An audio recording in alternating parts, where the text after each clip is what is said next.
Hola, ¿qué tal? Buenos días. Pues vamos a empezar, ahora sí, con la última clase, digamos, de temas evaluables para este semestre. ¿A qué me refiero con esto? Vamos a ver estos últimos temas. Estos temas van a venir incluidos también en la tarea que yo creo que a finales de semana ya subo, que será la última de mi parte, y eh, las dos clases siguientes de la siguiente semana nos dedicaríamos como a hacer ejercicio de estos últimos temas para que les sirva como de guía para contestar la última tarea. Y quedaría pendiente el tema de swaps. Swaps ya no lo voy a incluir en las evaluaciones, ni en los exámenes, ni las tareas. Pero sin embargo, sí voy a subir un video como para ver el tema, porque al final, sobre todo si se dedican a finanzas, y es bastante seguro que vean u ocupen swaps. Entonces, si ya de aquí ya no se van a una optativa como derivados u otro estilo, entonces es muy seguro que ya no los vuelvan a ver, entonces sí es importante verlos. Entonces así es como el plan para lo que resta. Entonces vamos a ver nada más primero un pequeño paréntesis a todo lo que hemos visto, que es, hasta el momento nosotros hemos supuesto que el activo subyacente no paga dividendos. ¿Qué es lo que pasa con las fórmulas que hemos visto cuando el activo subyacente paga dividendos? Entonces vamos a denotar a los dividendos, o a la tasa de dividendos más bien, con la letra Q, y esta siempre va a ser una tasa de dividendos anual compuesta continuamente. Entonces, si por algo tuviéramos la tasa de dividendos anual nominal, basta con convertirla a una tasa continua compuestamente, anual continua compuestamente, perdón. Y entonces, ¿cómo cambian las fórmulas? Primero, las cotas que ya vimos. Para un call europeo, la cota superior antes era S de 0 y ahora va a ser S de 0 por E a la menos QT. Es decir, de alguna manera le estamos descontando al precio de subyacente los dividendos estimados durante el periodo que dura la opción. Y para la cota inferior, antes era el máximo entre S0 menos K por E a la menos RT. Y de nueva cuenta a S0 le estamos agregando este factor E a la menos QT. Y esa vendría siendo la única modificación.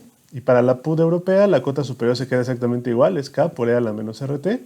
Y la cota inferior, antes era el máximo entre K por E a la menos RT menos S0 y 0. Y ahora igual estamos agregando ese factor E a la menos QT a esa S0.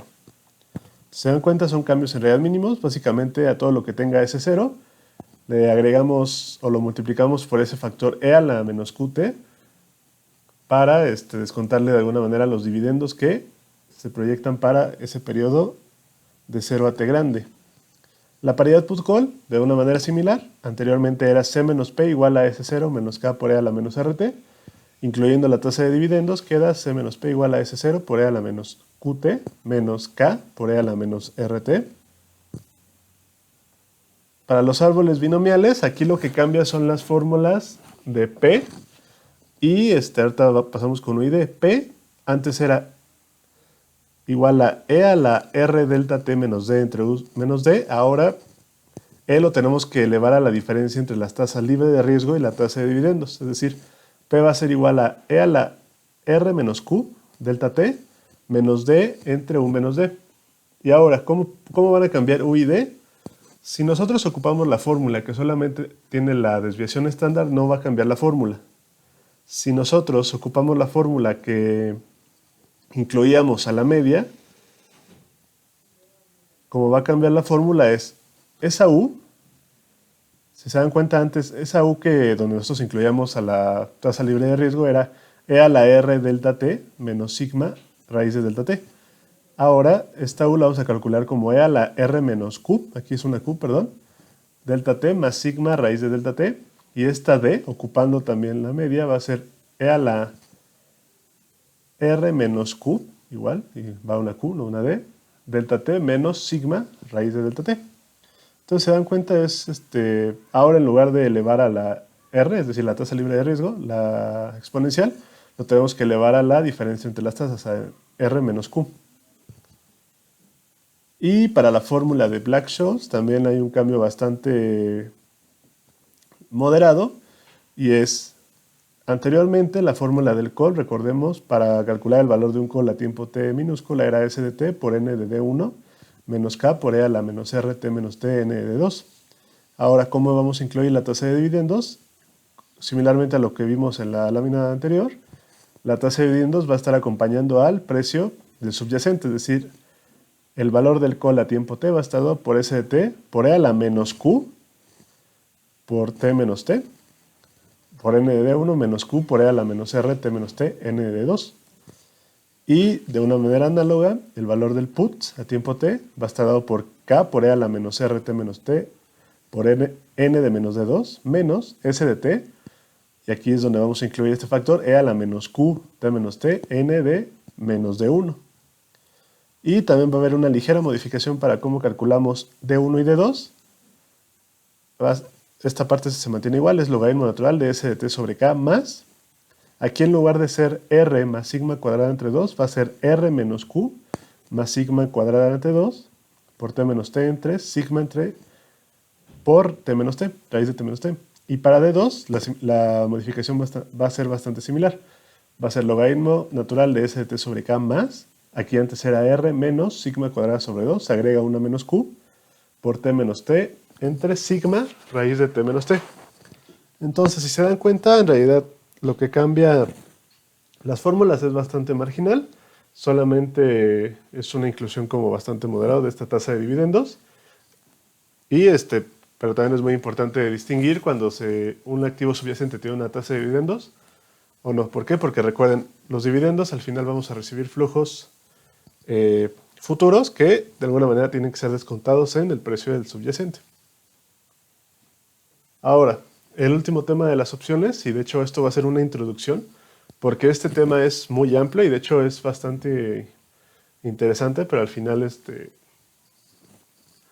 no da como el tiempo para poderlo ver, son las griegas. Las griegas son medidas de sensibilidad de las opciones con respecto a las variables que explican su valor. Recuerden, las opciones principalmente dependen, o el precio de la opción depende principalmente de 5 variables, que es el precio del subyacente, el precio strike, el vencimiento, la volatilidad y la tasa libre de riesgo.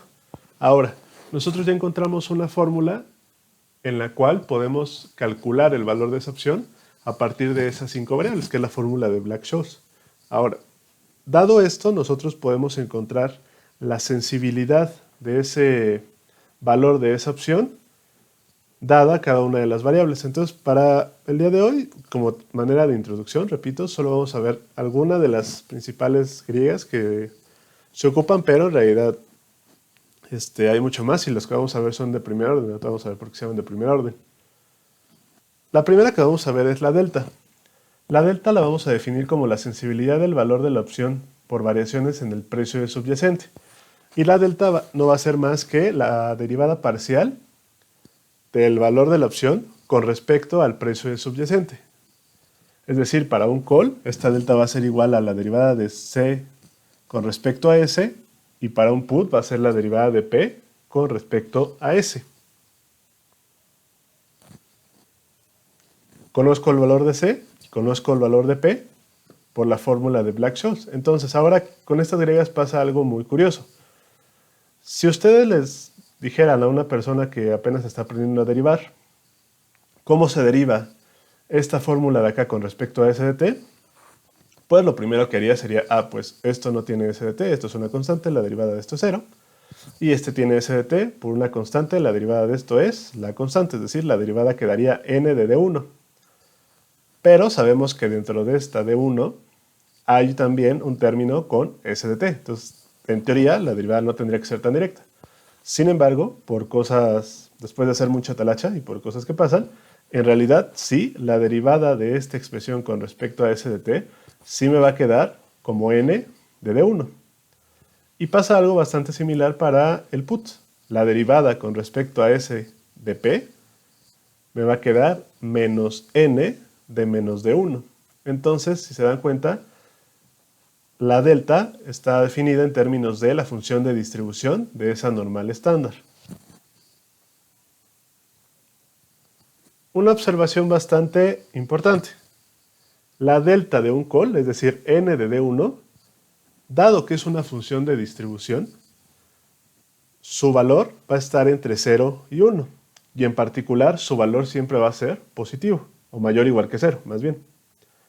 Esto quiere decir que c de t va a ser una función no decreciente con respecto a s de t. ¿Por qué? Porque su primer derivada es mayor o igual que 0. En otras palabras, mientras más alto sea el precio del subyacente, el valor del call va a ser mayor o igual si dejamos fijas todas las demás variables, porque recuerden, estamos hablando de la derivada parcial de c con respecto a s de t. Y al contrario, la delta de un put es menos n de algo, es decir, menos la función de distribución de la normal estándar. Por ende, este valor de esta delta del put va a estar entre menos 1 y 0. Y en particular esta delta es menor o igual que 0. Esto quiere decir que p de t es una función no creciente con respecto a s de t. O en otras palabras, que mientras más alto sea el valor del subyacente, va a ser menor o igual el valor del put si dejamos fijas todas las demás variables.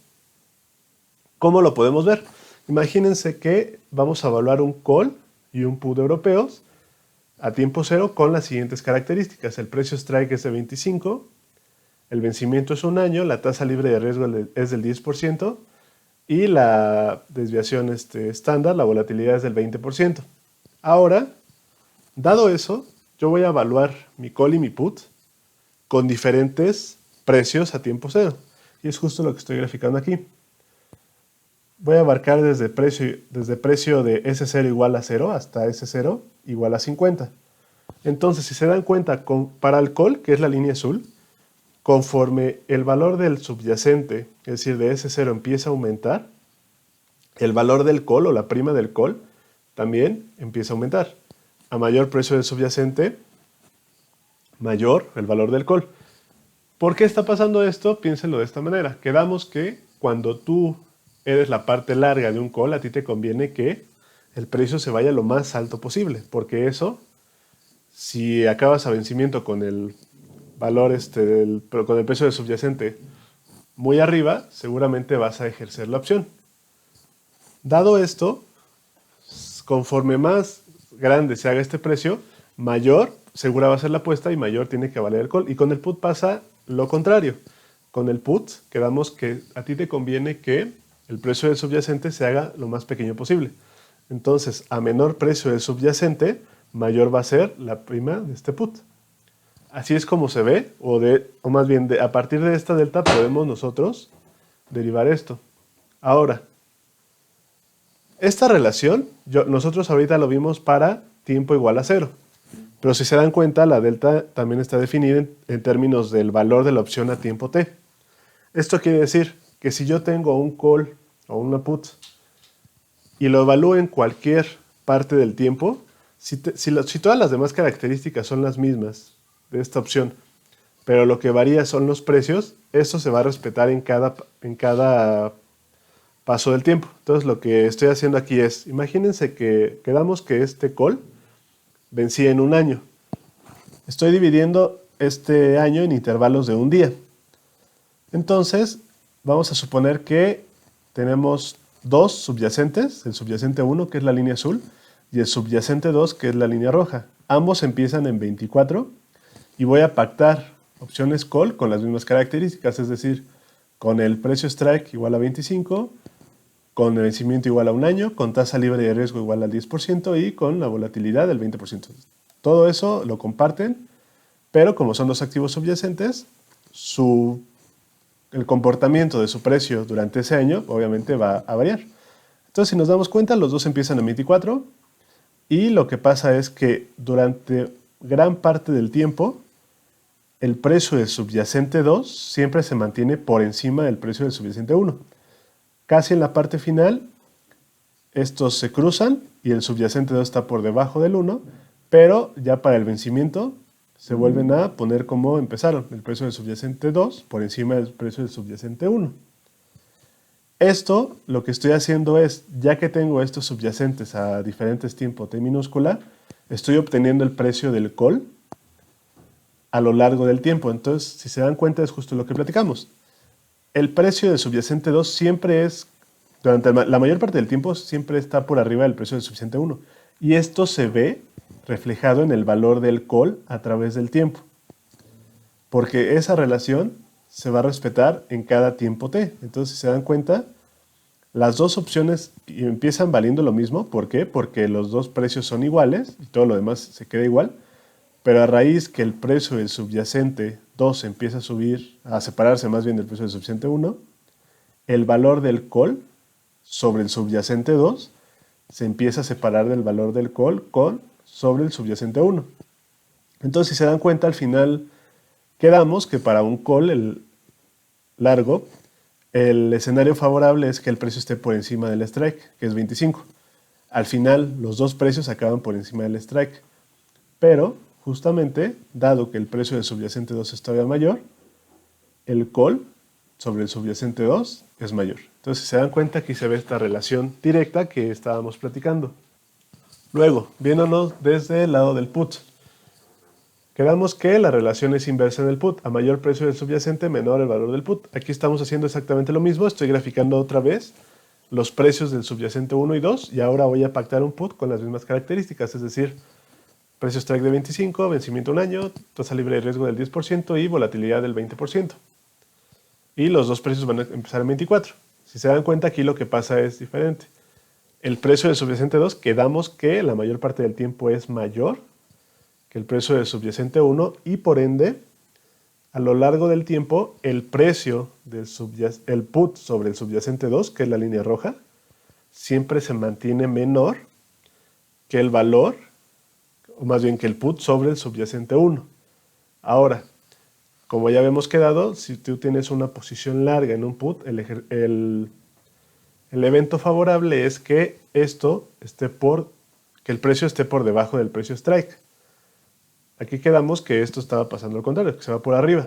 Dado esto, si se dan cuenta, el valor de las dos puts se va acercando a cero conforme esto se va separando del precio strike. Pero, ¿qué es lo que pasa? Como casi todo el tiempo el subyacente 1, su precio está por debajo del subyacente 2, este es el que tarda más en llegar a valer cero. En este breve periodo en el que se cruzan los precios, en realidad los dos ya están tan pegados a cero que ni se nota.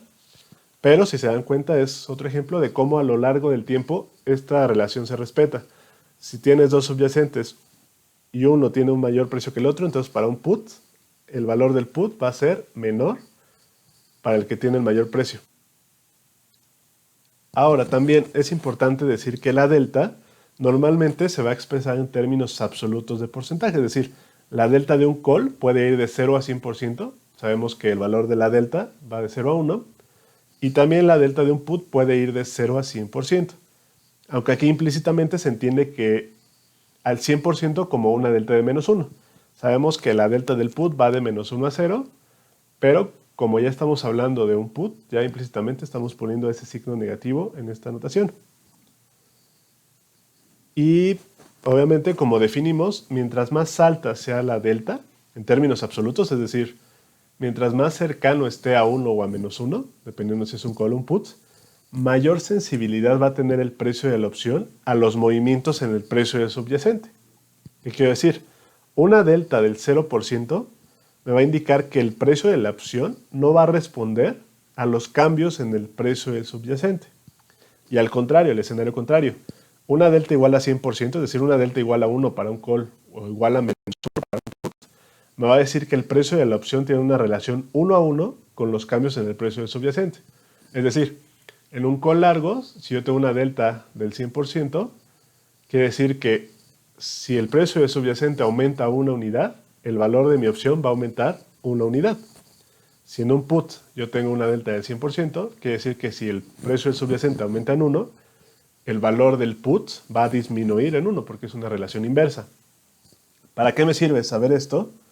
Porque en la práctica es importante conocer el valor de la delta de las opciones cuando yo quiero hacer cierta cobertura sobre mis activos subyacentes. Es decir, supongan que yo tengo una acción sobre un determinado, una acción de, no sé, de Apple. Y supongan ustedes que yo estoy preocupado porque el precio de la acción empieza a caer.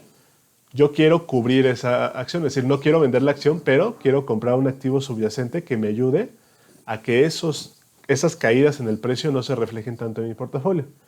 Lo que puedo hacer es comerciar con opciones, comprar o vender opciones dependiendo de lo que necesite. Y justo, ¿qué me va a decir? ¿Qué tanto me va a proteger una opción a esas caídas en el precio o a esas subidas? En el caso contrario, es justo la delta de esas opciones. Entonces, esta delta se ocupa bastante para estrategias de cobertura. Ahora, la segunda griega que vamos a ver va a ser vega. Vega en realidad se llama, pero se dan cuenta, esta es una mu, o sea, ni siquiera es una vega, o nu, con n. Esta se va a definir como la sensibilidad del valor de la opción por variaciones en la volatilidad. Es decir, no va a ser más que la vega va a ser igual a la derivada del valor de la opción con respecto a la volatilidad, tanto para el call como para el put. Es decir, es derivar esta expresión que obtuvimos con Black-Scholes y derivando estas expresiones obtengo que la vega de un call va a ser igual a S de T por N' de D1, ahorita vemos que es esa N', por la raíz de T menos T. Y al contrario, para un put, esta vega va a ser igual a K por E a la menos RT menos T por N' de D2 por raíz de T menos T. Una observación, o más bien un par de observaciones, es que n' es la derivada de la función n. Si n es una función de distribución, entonces n' va a ser la función de densidad de una normal estándar. Eso me refiero con n'. Y también podemos demostrar que la vega de un call y la vega de un put van a ser iguales. Entonces, lo que también se tiene que destacar es que, si vemos las expresiones, el precio de subyacente, a menos que pase algo muy raro, normalmente un precio siempre tiene que ser mayor o igual que 0. Esta es función de densidad, siempre es mayor o igual que 0, y esta raíz siempre va a ser mayor o igual que 0. K siempre es mayor o igual que 0, esto siempre va a ser mayor o igual que 0, y esto también. Entonces, si se dan cuenta, vega siempre va a ser mayor o igual que 0. ¿Qué quiero decir? Que el valor de una opción va a ser una función no decreciente con respecto a la volatilidad. Es decir, si yo dejo todas mis demás variables fijas y solamente voy subiendo la volatilidad, el valor de las dos opciones, ya sea un call o un put, va a subir. Y es justo lo que estoy graficando aquí. Supongan ustedes que igual estoy teniendo un call y un put europeos. Los estoy evaluando a tiempo cero. El precio de subyacente al día de hoy va a ser de 24, el precio strike va a ser de 25, el vencimiento un año y la tasa libre de riesgo va a ser del 10%. Ahora quiero ver qué le pasa al valor del call y al valor del put si yo varío esta volatilidad desde 0 hasta 50%. Si se dan cuenta, a medida que aumenta la volatilidad, tanto el valor del call como el valor del put van aumentando. Eso es justo lo que me está indicando vega. Y más bien es lo que me está indicando que la vega siempre será mayor o igual que 0. Que esta relación siempre se va a cumplir. Entonces, parecido a lo que hicimos con la delta, ahora vamos a suponer que tenemos un call y un put europeo. Son las mismas características. Precio strike igual a 25. Vencimiento en un año. Precio del subyacente ahora va a empezar en 24. Y la tasa libre de riesgo va a ser igual al 10%. Entonces vamos a suponer que estos dos activos subyacentes tienen algo bastante peculiar y es que su precio durante el año en que va a vivir estas opciones se va a mover de idéntica manera. O sea, es un evento único, digamos. Pero lo que va a cambiar es que la volatilidad del activo subyacente 1 va a ser del 60%, la volatilidad anual, recuerden, y la volatilidad del activo subyacente 2 va a ser del 40%. Es decir, siempre, y también vamos a suponer que se mantiene constante, es decir, que durante todo este tiempo la volatilidad siempre va a ser constante, siempre el activo subyacente 1 va a tener mayor volatilidad que el activo subyacente 2. Entonces, ¿qué es lo que pasa si yo grafico tanto el call como el put con base a esto? Si se dan cuenta, desde un inicio, el call sobre el subyacente 1, su valor se coloca por encima del call con el subyacente 2. ¿Por qué? Porque este tiene mayor volatilidad.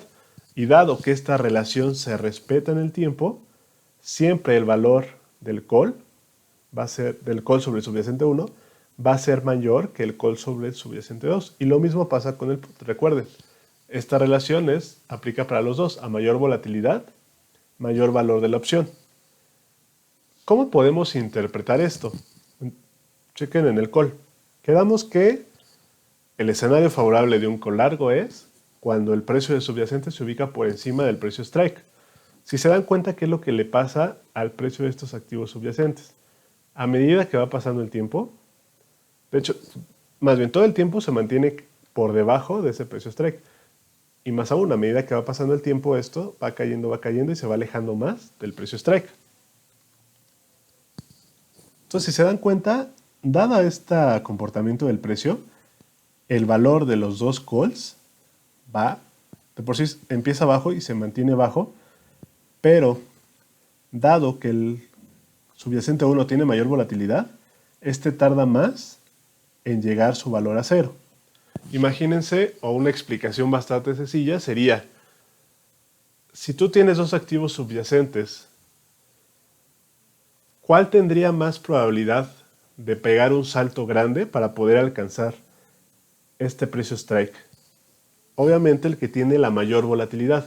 Por eso, durante todo este tiempo, aunque el precio de subyacentes se mantenga por acá, siempre el call sobre el subyacente 1 va a valer más, porque dado que tiene más volatilidad, tiene mayor probabilidad de que en algún punto esto se revierta en unos pocos días. Si yo aquí agregara un activo subyacente con el 1000% de volatilidad anual, seguramente el valor del call va a estar muy alto por acá, aun cuando esto se siga alejando. ¿Por qué? Porque hay una probabilidad bastante fuerte que en un día o 2 días esto se regrese y cruce esta línea del precio strike. Y para un put, aquí lo que pasa es que justo el escenario favorable para un put largo es que esto caiga y justo las dos opciones put, su valor va aumentando, siempre va valiendo más la put con el subyacente más alto, pero hay un punto donde justo se van convergiendo los dos valores y terminan prácticamente en el mismo valor. De hecho, tienen que terminar en el mismo valor, que es el payoff. Recuerden, eso lo vimos la clase pasada. La tercera griega que vamos a ver va a ser la ρ. ρ va a ser la sensibilidad del valor de la opción por variaciones en la tasa libre de riesgo. Se define como la derivada parcial del valor de la opción con respecto a la tasa libre de riesgo. Y para un call va a estar dado por K, por T menos T, por E a la menos RT menos T, por N de D2. Aquí algo curioso que también pasa es que sabemos que en D1 y en D2 hay el término R, pero en realidad esta derivada, si se dan cuenta, es derivar con respecto a eso prácticamente, considerando todas estas constantes. Y para un put va a ser igual a menos K por T menos T, por E a la menos RT menos T, por N de menos D2. Si vemos las expresiones, la ρ para un call, esto es mayor o igual que 0, mayor o igual que 0, mayor o igual que 0, mayor o igual que 0. ρ para un call siempre va a ser mayor o igual que 0. Y dado que la ρ para un put es prácticamente esto, pero en términos negativos, sabemos que n de lo que sea es mayor o igual que 0, ρ para un put siempre va a ser menor o igual que 0. ¿Qué me está queriendo decir? Para un call, como ρ es mayor o igual que 0, que C es una función no decreciente con respecto a la tasa libre de riesgo, es decir, que mientras más alta sea la tasa libre de riesgo, el valor del call va a ser mayor o igual, dejando fijas todas las demás variables. Y al contrario, en el put, mientras más alta sea la tasa libre de riesgo, el valor del put va a ser menor o igual, dejando fijo todo lo demás. Entonces aquí lo que estoy haciendo es repitiendo el ejercicio, ahora me estoy considerando un call y un put europeos a tiempo cero. Tengo mis variables, el precio de subyacente es de 24, el precio strike es de 25, el vencimiento es de un año y la volatilidad va a ser del 20%. Y ahora lo que voy variando es la tasa libre de riesgo, la voy variando desde 0 hasta 30% aproximadamente. Y justo vemos cómo el call, mientras más alto es la tasa libre de riesgo, esto empieza a aumentar su valor. Y el put al contrario, mientras más alto es la tasa libre de riesgo, esto empieza a disminuir su valor. Esa es otra relación muy parecida al precio, que para un call mientras más sea la tasa libre de riesgo, aumenta el call. Igual pasa con el precio. Y para un put, mientras más alta sea la tasa libre de riesgo o el precio, va a bajar el valor del put. Sin embargo, el efecto que baje o suba la tasa libre de riesgo es muy pequeño en comparación a el efecto que baje o suba el precio del activo subyacente. Por lo tanto, la RO normalmente no es tan ocupada. Y por último vamos a ver la teta. Esta va a ser la sensibilidad del valor de la opción por el paso del tiempo. Teta, como no puede ser de otra manera, se va a definir como la derivada parcial de C de t con respecto a t menos t. Recuerden, t menos t es lo que resta para que venza la opción. Haciendo mucha álgebra y mucha talacha, para un call, esto me va a quedar igual a S0. Pues bien, aquí es S de t. Perdón, S de t por n' de D1 por sigma, entre 2 raíz de t menos t, más R por K por E a la menos RT menos t por N de 2. Y para un put me va a quedar como S de t por N' de menos D1 sigma, entre 2 raíz de t menos t, menos RK por E a la menos RT menos t por N de menos D2. Si se dan cuenta, algo que podemos observar es que para un call, este término es mayor o igual que 0, le sumamos otro término mayor o igual que 0, esto es mayor o igual que 0. Para un put, esto es mayor o igual que 0, esto es mayor o igual que 0, pero no podemos decir o asegurar que este sea más grande que este o viceversa. ¿Qué quiero decir con esto? Que para un call, a mayor tiempo, es decir, a mayor vencimiento tiene la opción, mayor va a ser igual el valor de esta opción, porque esta función va a ser creciente con respecto a t menos t, o no decreciente, más bien. Y para un put nosotros no podemos asegurar nada. Y dado que tenemos esto, vamos a ver un ejemplo.